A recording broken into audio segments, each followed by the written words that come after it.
এই মুহূর্তে সবচেয়ে বড় খবর এইচডি লাইভ 24/7 এ এবং নিবিসিংহ যতনি সেলাই কখতুমা এইচডি লাইভ 24/7 इस वक्त की सबसे बड़ी खबर। Breaking news now on HD live 24/7 आज कर्नल चमनी में ऑल इंडिया जन अधिकार सुरक्षा कमेटी द्वारा अंतर्राष्ट्रीय आदिवासी दिवस मनाया गया। 9 আগস্ট আন্তর্জাতিক আদিবাসী জনদিবস। এই উপলক্ষে আমাদের অল ইন্ডিয়া জন অধিকার সুরক্ষা কমিটি প্রোগ্রাম নিয়েছে। তারই অঙ্গ হিসেবে আমরা আজকে আগরতলায় এই দিবসটি উদযাপন করছি। সাথে সাথে এই দিবসের একটি গুরুত্বপূর্ণ হলো আজকের এই দিনটিতে ব্রিটিশ বিরোধী স্বাধীনতা আন্দোলনের ভারত ছাড়া আন্দোলন এই দিনটিতেই হয়েছিল।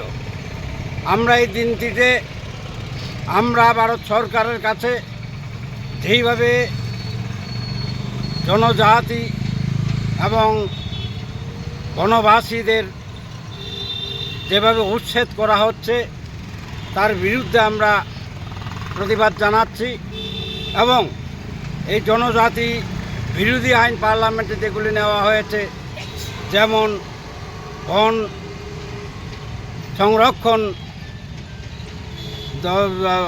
অধিনিয়ম 2022 এবং বন সংরক্ষণ আইন বিল সংশোধনী বিল 2023 বাতিল করতে হবে এবং অরণ্যের অধিকার 2006 পূর্ণরূপে লাগু করতে হবে।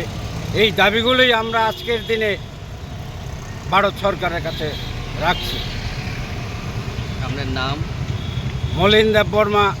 আমি অল ইন্ডিয়া জন অধিকার সুরক্ষা কমিটি ত্রিপুরা রাজ্য শাখার আহ্বায়ক। সংরক্ষণ অধিনিয়ম 2022 এবং বন সংরক্ষণ আইন বিল সংশোধনী বিল 2023 বাতিল করতে হবে এবং অরণ্যের অধিকার 2006 পূর্ণরূপে লাগু করতে হবে। এই দাবিগুলোই আমরা আজকের দিনে ভারত সরকারের কাছে রাখছি। আপনার নাম? মলিন দেব বর্মা। আমি অল ইন্ডিয়া জন অধিকার সুরক্ষা কমিটি ত্রিপুরা রাজ্য শাখার আহ্বায়ক। Bureau report HD live 24।